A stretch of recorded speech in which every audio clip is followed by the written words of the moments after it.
Welcome to Evolve with Me, your digital mentorship podcast. Today we are wrapping up our episode 5 of our series of navigating difficult relationships, and I am excited to talk about this topic today, which is setting healthy boundaries in your relationships, and guess what? And also in your leadership. For anyone who is leading, whether you're leading small groups, whether you're leading a church, whether you're leading your people, your job, this can apply in any area of your life. You know, as believers in Christ, we are called to serve and love one another. But we also have to take care of ourselves. We also have to set a healthy boundary to prevent burnout. And guess what? The boundary is to also maintain healthy relationships. See, we don't set boundaries in our life to keep people away. We set boundaries in our lives so that love can remain flowing in a healthy way that God had designed it. So we're not setting up a boundary to put up a wall. I want to make that clear. Boundaries are not set up to put up a wall. Boundary is the gate of access to our lives. If my gate is accessed correctly, accessed in a healthy manner, then our relationship remains in a healthy pattern. So if I am the gatekeeper to my gate, and you show up to my gate, and I say you can access my gate these times, these days, through this way, we wouldn't have a problem with you attending my garden. It's when you do not put these things up, people don't understand or won't have the understanding to know that, hey, I can't come to this gate like this because I love them. Because I love this person, I want to honor the access of the gate. But they won't know how to do that if you do not begin to be the first to lead this. A lot of times in our families, like, not everybody in the world was born with great, healthy families. Many of us was born in dysfunctional environments. That was not a thing to have a healthy boundary. Not in my household. We had to literally cross boundaries, and it was normal to do that, and that's not normal. It's not normal to live in that manner and still show someone love. Crossing boundaries aggressively, violently, or what they believe is not to them any offense to you, but you're offended by it, is going to cause the opposite of what love is. So because I love you, I want to honor your access with me. And that is what boundaries are. So in relationship, obviously we know that it's important to communicate our boundaries. We have to clearly state our boundary, and assertively we have to clearly state our boundaries while still showing love and respect to the other person. When I was going through this to get this podcast ready, I started thinking, if you don't say, hey, dear friend, I love you to pieces. We have a great time. We do all these things, but there's just one thing. Jesus did that. Jesus went through Revelations through the 7 churches and said, hey, guys, just want to tell you something. And he tells them how much he loves them, how great they've been doing, but there's just this one thing. And if you continue to do this one thing, then I won't be present for these things. I'll be present for other things, just not this. And that's what Jesus did. In Revelation chapter 7, he was telling the church, hey guys, you guys are great at all these things, but this one thing, if you continue to do this one thing, I won't be present. It's showing you a healthy example of boundaries. So, setting up a boundary shouldn't make you feel guilty, and it shouldn't make you feel ashamed.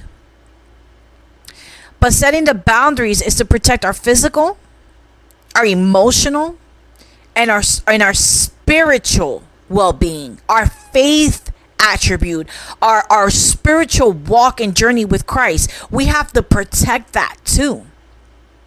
If you do not set up a healthy boundary, you're going to allow everybody to have access to your gate, and you're going to find more than what you want critters found in your garden.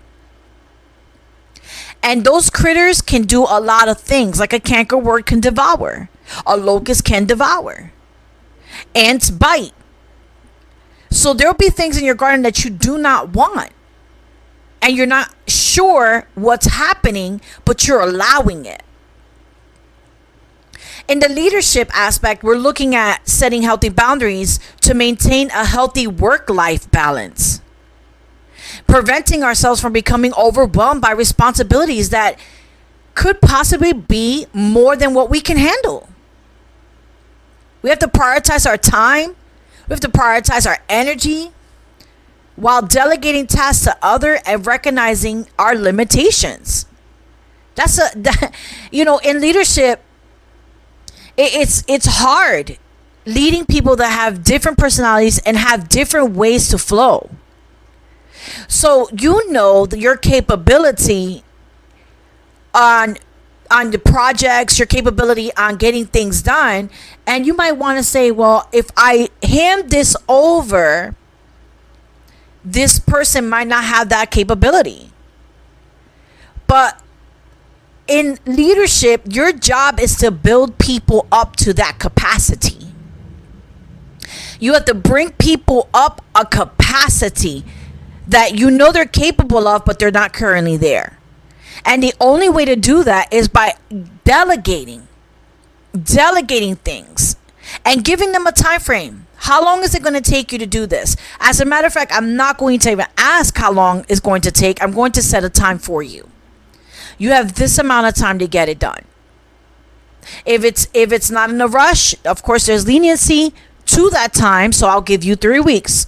But if it's a rush, then I need this done in this many days. They have to know how. And guess what? You will be surprised on if you constantly keep doing that with the people that you're leading. They're going to get it. It's going to become a natural nature in them to be able to get things done in a time frame. And then the next thing they're going to know is they're going to be doing that all across the board in their life. So how do we set these healthy boundaries? Number 1, we want to identify our personal value and priorities. Can you believe that? Even last night, I'm sitting there and there's questions that are being asked of me. And I'm saying, why is it that I never sat long enough to ask myself my own questions? I mean, you just do, and you're just born into doing these things naturally. But when you want clarity, when you want a clear focus of what it is God is calling you to do, you have to ask yourself questions. You have to sit down and say, what are my personal values and priorities? You're going to be surprised that you're probably going to sit and say, I don't know.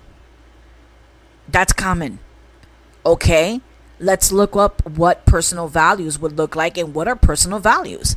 So I can get a category of what it is that you're asking of me, so that it could break down the wall of ignorancy that is trying to keep you from understanding what your personal values and priorities are. What's important? Number 2, what's important to you? What do you need to feel joy?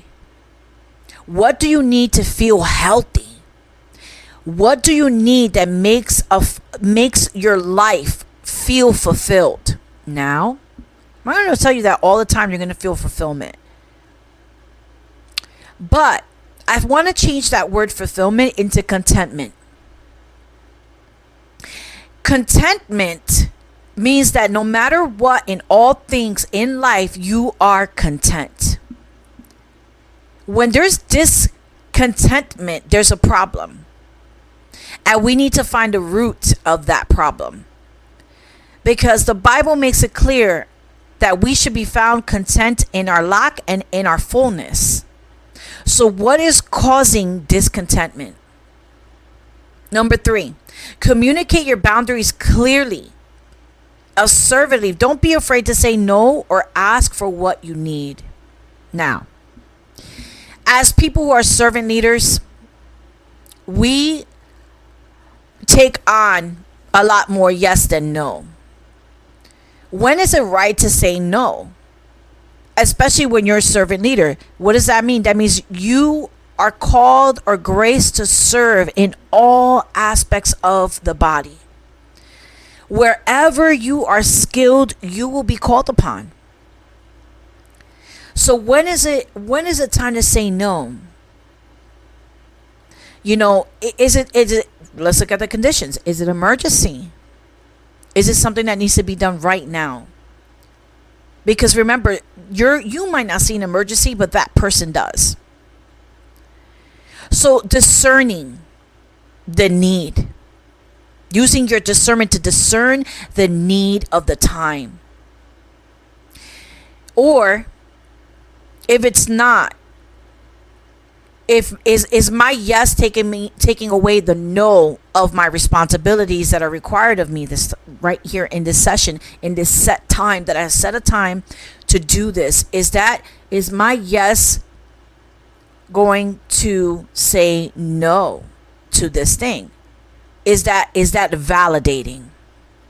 Okay, because as a leader, there is so many things and avenues and places that my hand can be in, but I can discern an emergency, and I can discern when it's not an emergency.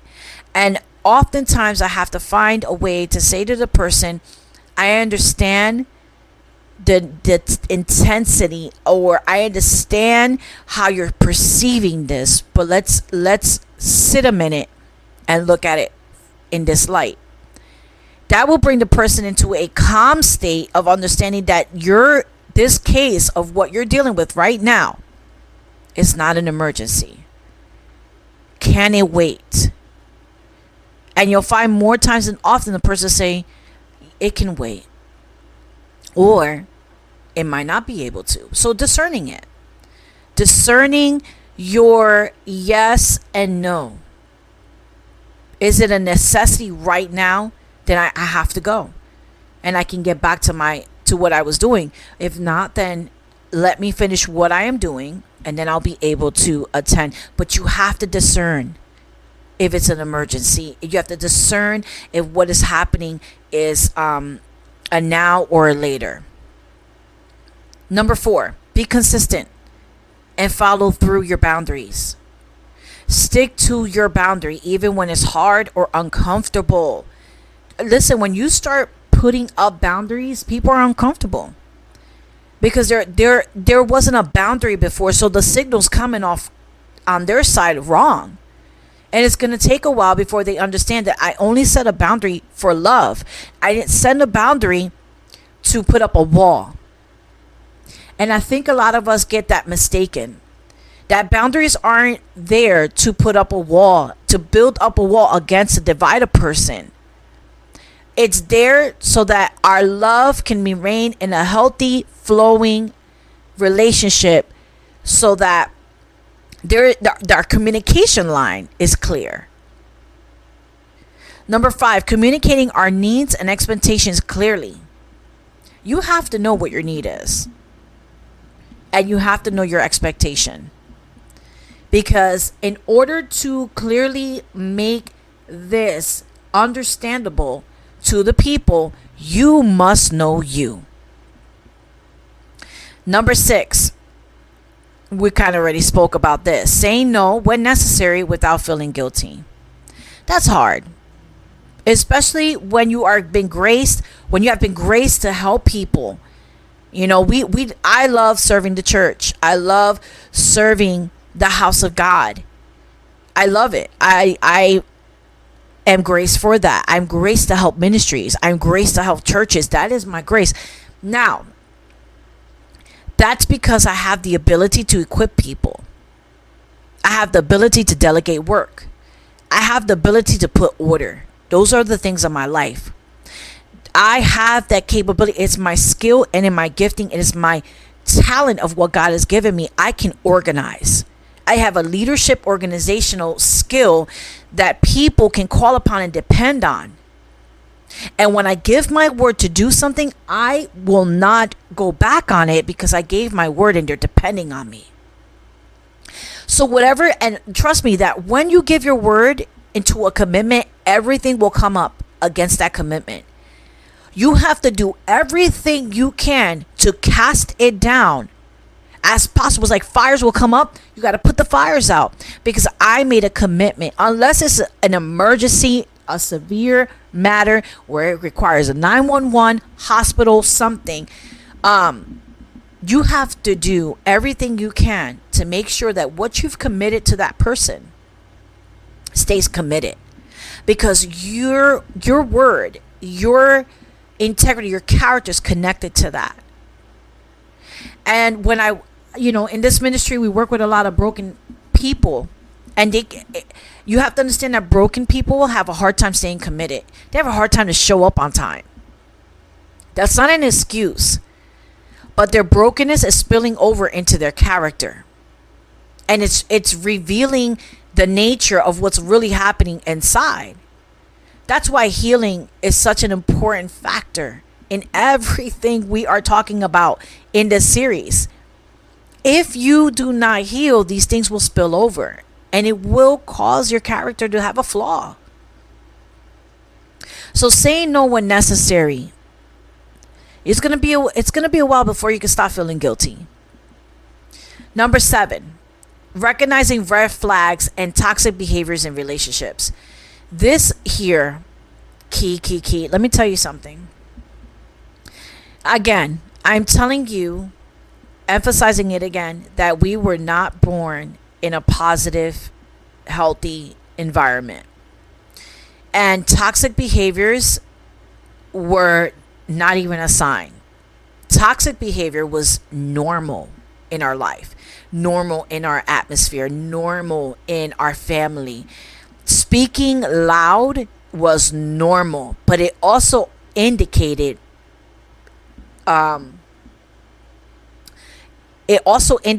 there was something behind it that caused them to get loud, which was always in a negative, never a positive. So getting loud at any moment meant something's wrong.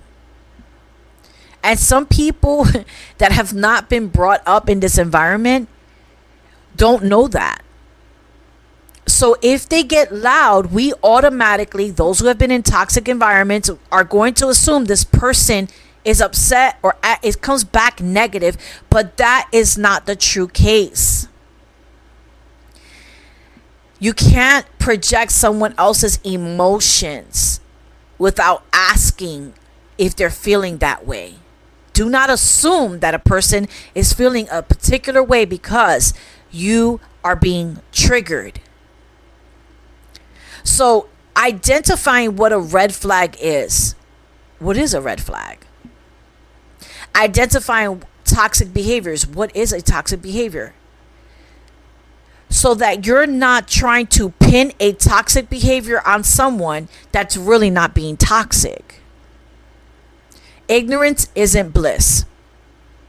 People were growing up in places where toxic was normal. They honestly, most likely, don't even know they're doing it. So you are going to recognize and identify red flags, and you are going to learn what toxic behaviors are so that you can help your relationships become healthy. It's not to point out the flaws in people, but to show the people that this is for both parties to identify. Number 8, trusting our instincts and seeking support when needed. So again, going back to not just identifying, oh, this is what I'm picking up. Why don't you ask what it is that you're sensing before you start saying, okay, we need to seek some type of support in this. Pick it up, find out, ask questions, and find out what's really going on with that person. Number 9, practice self-care. Take time for yourself to rest, recharge, nurture your physical, emotional, and spiritual health. You probably don't even think that this is something you have time for, but the reality is that every human being in this world has to make time for self-care. They have to take time to take care of themselves, to rest, to recharge, and to nurture, because majority of the time you are spending more time taking care of everyone else and neglecting yourself. That is not a healthy boundary. So, setting healthy boundaries is not selfish or unchristian.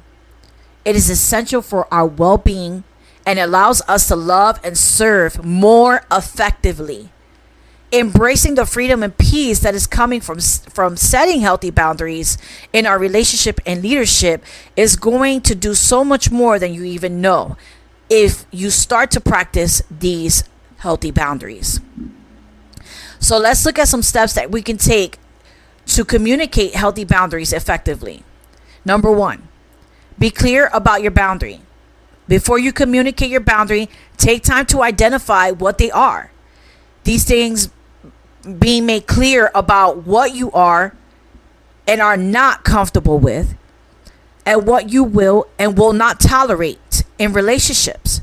Once you have a clear understanding of that boundary, you will be better equipped to communicate them to others. Number 2, be assertive. When communicating your boundaries, it's important to be assertive, not aggressive. Two different things. Look them up. Go into your dictionary, bring out the good old dictionary, and look that being assertive and being aggressive are two different things. Use firm and confident tone in your voice and be clear and specific about how you want and need, or I should say on what you want and need. Number 3, use I statements. When you're communicating a boundary, use I statements to express how you feel and what you need. For example, I need some space right now, or I feel uncomfortable when you do that. See, it's not we, it is I. You're drawing the line by separating yourself and saying, I'm not sure how you feel, but I know in this place I feel this way. And doing that will begin to deliver you from the root of bitterness, because what happens is if you keep suppressing your feeling down, you are going to allow bitterness to grow in your heart. And when bitterness comes, it's the opposite of love. Number 4, be respectful. While it is important to be firm and confident in when communicating your boundary, it is also important to be respectful.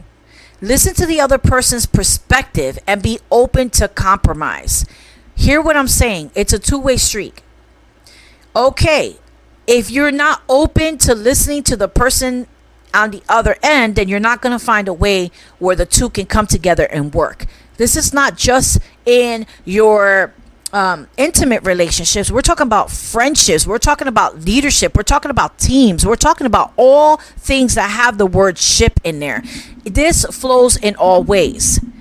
We are people. People are all different. God created people differently. All people may carry the same spirit, but each one is called to be a different brick to the building. And we do not know where to position these bricks until we hear where the person's heart is and know how to place this person in best suits that we can compromise in a standard of truth with one another. Number 5, follow through once you have communicated your boundaries. It is important to follow through on them. This means sticking to your boundaries even when it's difficult and not allowing others to push past them. You're going to forget in the beginning when you start setting boundaries that you set a boundary. So you're going to have to remind yourself that these are boundaries that I said I wanted to stay in place, and now I'm starting to see that I'm allowing others to push past the boundary again. It's not their fault, it is yours, because you are not sticking to what you said. Remember in the beginning, I said that when I say I'm going to do something, I have to stay committed to it because I said I was going to do it. I'm sticking to what I said.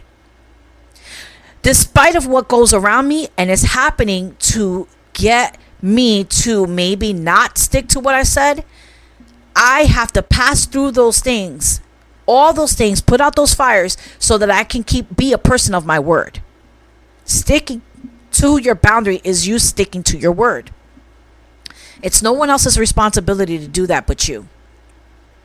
So, here's a look of healthy boundaries are firm but flexible. They respect our needs. They are respecting the needs of others. The unhealthy boundaries, on the other hand, can lead to feelings of resentment, anxiety, and stress. They may be too rigid, leading to isolation and loneliness, allowing others to cross our personal boundaries without consequences. Unhealthy boundaries can be a result of fear, guilt, or lack of self-esteem. So how can we recognize when boundaries need to be adjusted? Here's a few signs. When you feel drained or exhausted after spending time with someone. If a relationship leaves you feeling emotionally or physically exhausted, it may be a sign that your boundaries have been violated. Let me talk a little bit about this example in my own life. We have children. They're a little older now. At this point of life, they should be taking a little bit more initiative into their own personal behavior or personal lifestyle. For example, washing your clothes, cleaning up after yourself. Those minor things at this point should not be so overwhelming or exhausting. I started to do, you could become a codependent to them. They will always be calling out to you for the simplest things that they should be capable of doing. At this point, there has to be a boundary that I, as a mother, may have not set. Because as a parent, you always want to help your children. You're there to make sure that they're always in the right path, going down the right road, but you could be a person that could be taking up more than what you need.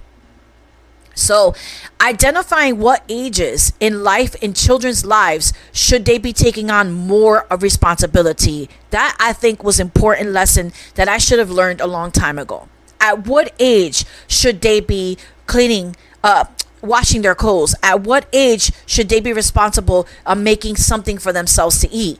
These are things that will make you feel guilty as a parent. But what age is proper enough? Those are things that should be researched out, studied out, so that it will help them become a healthy adult and not unhealthy adults.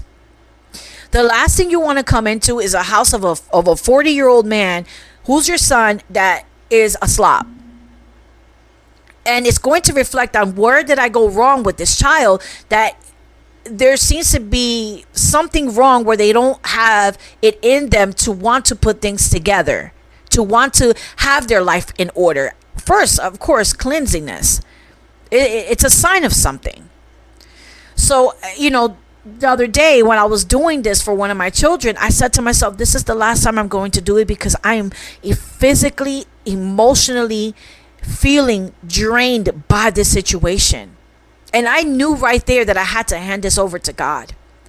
That no matter what the circumstances, no matter what was going to come out of this path for this child, I was not the superhero in this story.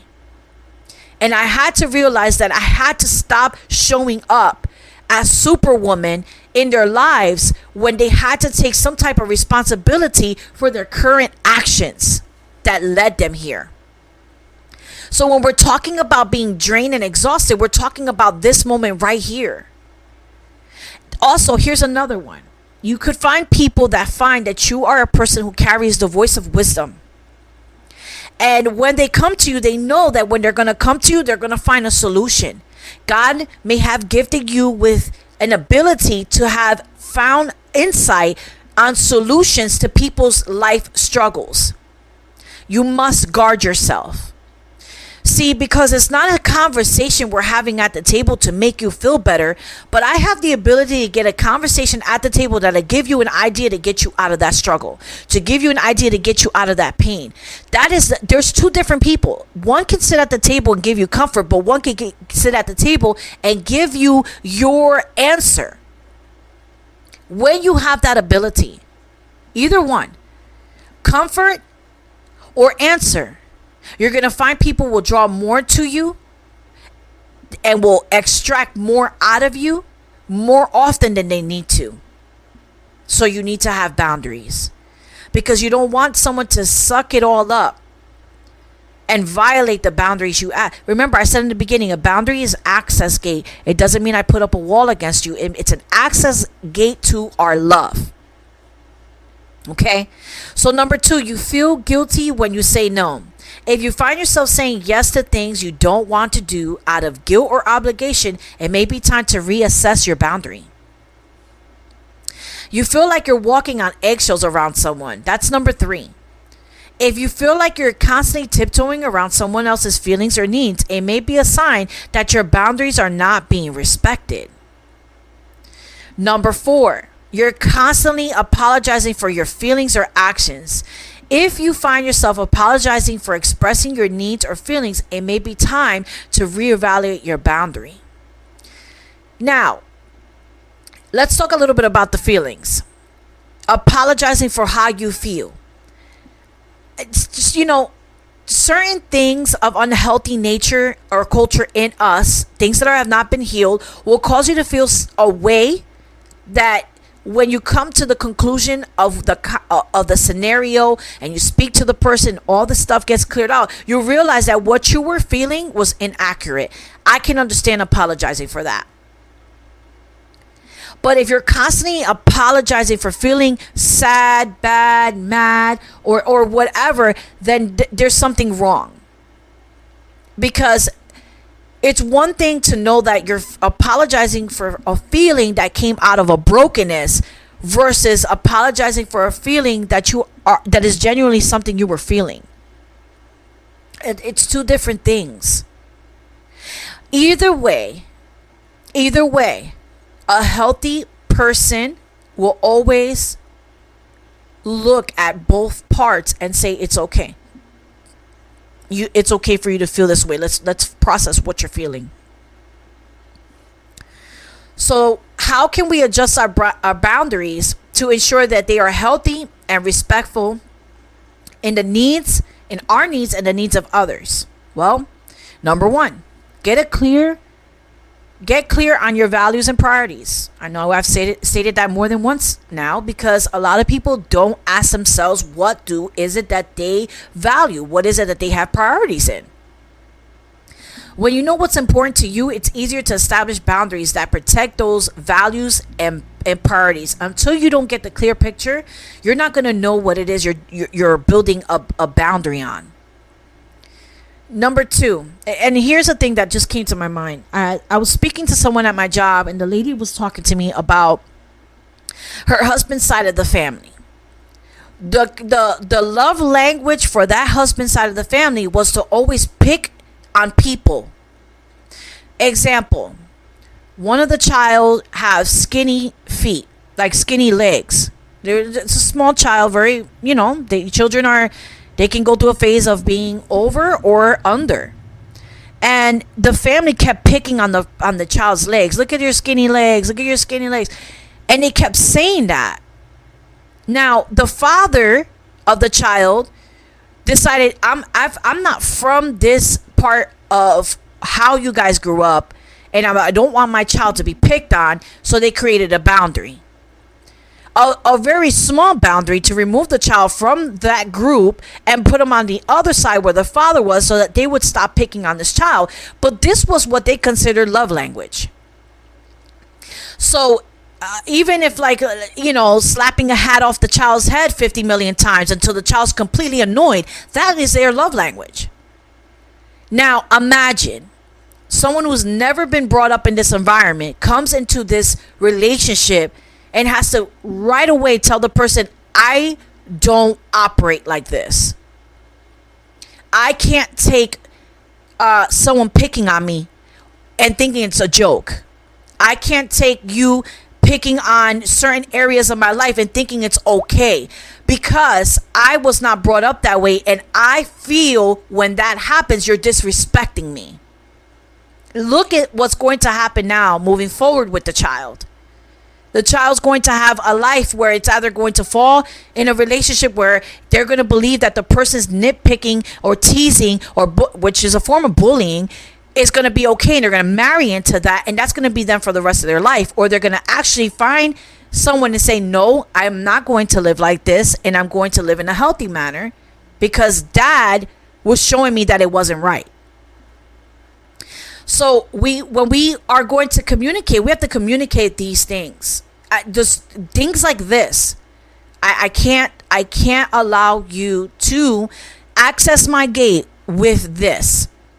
If you want to get past the gate of my life, you have to leave this at the gate, or I can't open the gates to my life. Because that part of your being, of what you were brought up with, is going to destroy my life. Because maybe somewhere the person may not have experienced in their family this type of nature, but they experienced something else. And that teasing and bullying is actually triggering wounds that have not yet been healed. And in relationship, it's to nurture. Anything with the word ship is to nurture, to comfort, to build up, not to tear down.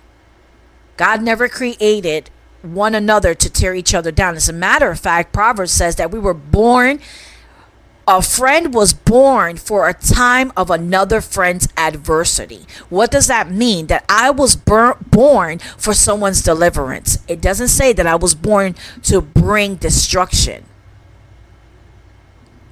So when we're going to begin to communicate, we have to communicate all things. What is it that I find value and priorities in, and what is it that I don't, so that I can identify what I don't want to have access in my gate.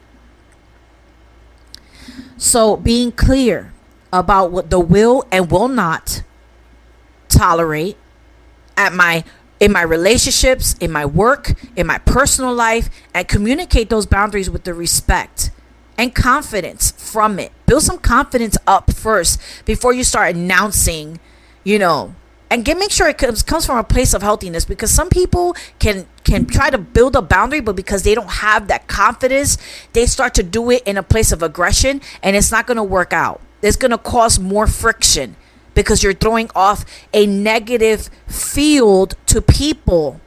And so when they come into it, it's a negative feel instead of oh, I get it. I can respect that. So number 3, being willing to say no when necessary. Saying no can be difficult, but it is important to establish boundaries that respect your needs and the needs of others. When you're going to say no, I know you might feel like I don't have to say why, but I think you should. Because you want to make sure that communication is very clear, and you don't want to give voices to the other person's head on why you said no. Because it will happen. You will say no without the why, and a person will be open to a why. I wonder why they say no. Why didn't they say why they say no? Are they trying to? And all these thoughts will flood in because there wasn't clarity. There was no clarity in your communication, and you left it open for all types of thoughts. Number 4, practicing the self-care, taking care of yourself physically, emotionally, and establishing that. I'm emphasizing it again because I don't know how other way to tell you how much more important it is for you to take time in your emotional and spiritual and physical, so that you can continue to be persistent in these boundaries. So, healthy boundaries are essential for our overall health, well-being as Christian believers.